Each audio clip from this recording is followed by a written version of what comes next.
Assalamualaikum sahabat dramatika hidup. Dalam video kali ini saya akan menceritakan tentang bagaimana Dumatno akhirnya berani buka suara, mengakui bahwa wajah di ijazah Mulyono itu adalah dirinya sendiri, dan bagaimana ia pernah diancam untuk diam hingga kebenaran hampir terkubur. Tapi apa yang terjadi di sidang membuat semuanya berbalik. Publik justru sudah menentukan siapa yang benar, bahkan sebelum hakim mengetuk palu. Apa sebenarnya ancaman yang pernah diterima Dumatno? Dan bagaimana pengakuannya bisa mengguncang kubu Termul? Semua itu akan saya bongkar. Tonton sampai habis, karena bagian paling mengejutkan baru saja dimulai. Siang itu, gedung pengadilan lebih padat dari biasanya. Wartawan televisi, jurnalis independen, dan para pengamat yang sejak awal mengikuti kasus ijazah Mulyono sudah memenuhi lorong-lorong panjang menuju ruang sidang utama. Agenda hari itu sederhana, pemeriksaan saksi tambahan. Namun suasana yang terlalu tegang membuat orang menduga ada sesuatu yang akan terjadi.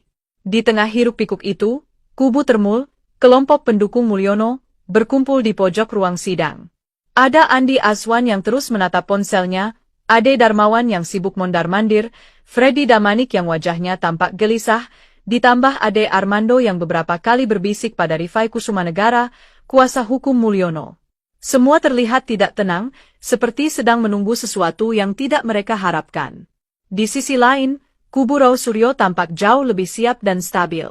Raw duduk dengan tenang, membaca kembali salinan dokumen ijazah Fakultas Kehutanan UGM yang selama ini menjadi pusat sengketa. Di sampingnya ada Dr. Rismon Sianipar, ahli forensik digital yang sejak awal bersuara lantang, dan Dr. Tifauzia Tiasuma yang sibuk mencatat sesuatu di buku kecilnya. Ahmad Hozinuddin, kuasa hukum mereka, terlihat percaya diri menghadapi persidangan hari itu. Tepat pukul 13, hakim ketua memasuki ruangan. Semua berdiri. Setelah mengetuk palu satu kali, hakim berkata dengan suara tenang namun tegas. Sidang kita lanjutkan dengan agenda pemeriksaan saksi tambahan. Semua orang menunduk memerhatikan daftar saksi. Nama-nama yang muncul adalah nama lama, nama yang sudah pernah muncul di perbincangan publik. Namun hakim kemudian menyebut satu nama yang membuat seluruh ruangan tercekat. Dipanggil ke depan, Saudara Dumatno Budi Utomo. Detik itu juga, ruangan meledak dalam kegaduhan kecil. Wartawan langsung mengangkat kamera. Para pengunjung saling menatap dengan wajah terkejut. Nama itu, Dumatno, adalah sosok misterius yang selama ini disebut Raw Suryo sebagai pria dalam foto ijazah Mulyono. Kubu Termul tampak panik. Rifai memalingkan wajah, Andi Azwan langsung berdiri dan melihat keluar seperti berharap nama itu hanya kesalahan baca. Ade Armando tampak gelagapan dan berbisik lirih. Dia datang? Serius? Sementara di kubu seberang, Raw hanya tersenyum tipis. Ia tampak seperti orang yang sudah menunggu momen ini sejak lama. Pintu belakang ruang sidang terbuka pelan. Seorang pria parubaya, sederhana dan berwajah letih, berjalan perlahan menuju mimbar saksi. Langkahnya berat, namun matanya mantap.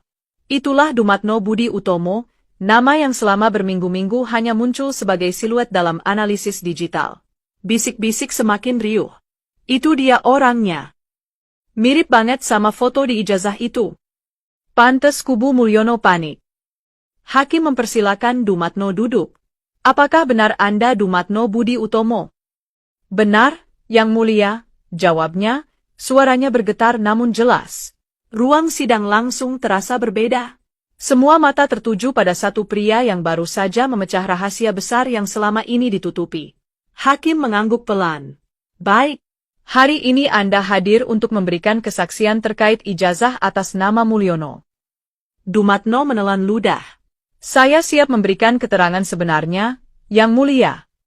Kubu Termul serempak menunduk. Kubu Raw Suryo bersiap.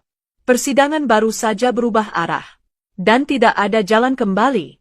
Begitu suasana ruang sidang kembali sedikit tenang, hakim ketua memberi isyarat kepada panitera untuk menampilkan dokumen fisik dan versi digital ijazah yang selama ini menjadi pusat kontroversi.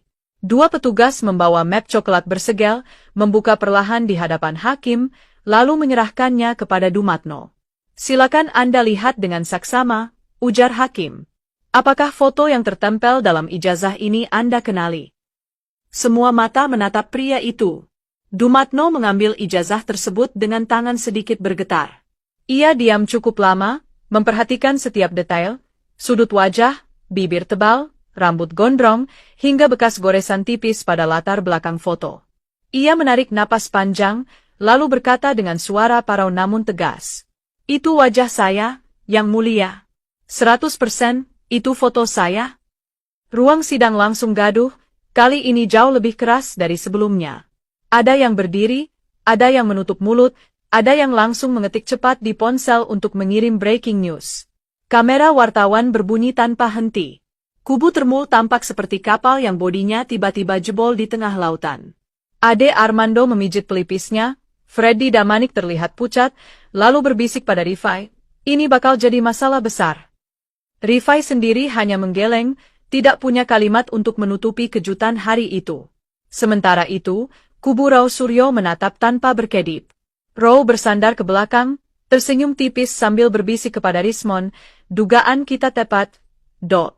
Semua cocok. Rismon mengangguk, wajahnya menunjukkan kepuasan seorang analis yang hasil temuannya akhirnya terrealisasi di ruang persidangan. Hakim melanjutkan. Saudara saksi, Anda yakin? Tidak ragu sama sekali? Dumatno menggeleng mantap. Tidak, Yang Mulia. Saya ingat betul jas yang saya kenakan ketika berfoto. Saya ingat gaya rambut saya. Bahkan kacamatanya, itu ciri wajah saya. Tidak mungkin saya lupa. Panitera mencatat setiap kata dengan cepat. Para pengunjung sidang terdiam, menunggu kelanjutan dari pengakuan yang mengubah arah kasus. Hakim kemudian meminta Roy Suryo sebagai ahli telematika untuk memberikan penjelasan teknis singkat. Roy berdiri, merapikan jasnya, lalu berkata, analisis saya menggunakan ELA, Error Level Analysis, dan teknologi eye biometrik menunjukkan kecocokan wajah mencapai tingkat yang tidak dapat diabaikan. Foto ini bukan Mulyono. Pola tulang wajah berbeda, rasio antara mata dan hidung berbeda, garis rahang berbeda. Dan hari ini saksi langsung mengonfirmasi bahwa profil biometrik itu memang miliknya. Hakim mengangguk. Baik, keterangan Anda kami catat sebagai bukti pendukung kuat. Terdengar suara desahan panjang dari bangku para termul. Mereka tahu tembok pertahanan mereka retak lebar. Namun sidang belum selesai. Hakim memandang Dumatno dengan sorot serius. Pertanyaan berikutnya lebih penting. Bagaimana foto Anda bisa ada di ijazah atas nama Mulyono? Apakah Anda pernah memberikan izin? Dumatno menatap ke depan, wajahnya mulai memerah, bukan karena malu, tapi karena sesuatu yang lebih berat. Saya tidak pernah memberikan izin apapun, Yang Mulia. Ia menunduk sejenak, lalu melanjutkan. Dan saya tahu, ini memang salah. Tapi ada alasan kenapa saya baru bicara sekarang. Seluruh ruangan menahan napas. Sang saksi baru saja membuka pintu menuju pengungkapan yang lebih gelap, lebih dalam, dan lebih mengguncang dari sekadar pemakaian foto. Ruang sidang mendadak sunyi ketika hakim mempersilakan Dumatno melanjutkan keterangannya. Suasana berubah tegang, lebih tegang dari saat ia mengakui foto itu adalah fotonya. Semua orang seolah tahu bahwa kalimat berikutnya akan membuka sesuatu yang jauh lebih kelam daripada sekadar pencatutan wajah. Hakim bertanya dengan nada hati-hati. Saudara saksi, Anda tadi mengatakan ada alasan mengapa baru bicara sekarang. Tolong jelaskan lebih rinci. Dumatno menarik napas panjang. Tangannya menggenggam meja saksi, seolah butuh pegangan untuk melawan ketakutan lama yang masih membekas. Yang Mulia, saya sebenarnya sudah tahu sejak awal bahwa foto itu adalah milik saya. Tapi saya tidak berani bicara.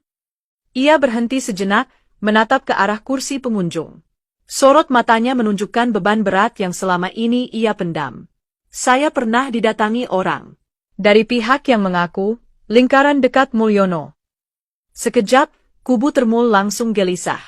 Andi Azwan menyikut Ade Darmawan sambil berbisik frustasi. Ade Armando menggigit bibir, matanya gelap, sementara Rifai hanya memejamkan mata seperti menunggu sesuatu yang sudah tidak bisa ia hentikan. Hakim memperingatkan, tolong jelaskan siapa, dalam konteks apa, dan apa yang mereka katakan. Dumatno mengangguk. Mereka datang ke rumah saya. 2 orang. Mengaku kenal baik dengan keluarga Mulyono. Mereka mengatakan, Kalau saya diminta untuk tidak muncul atau memberi komentar,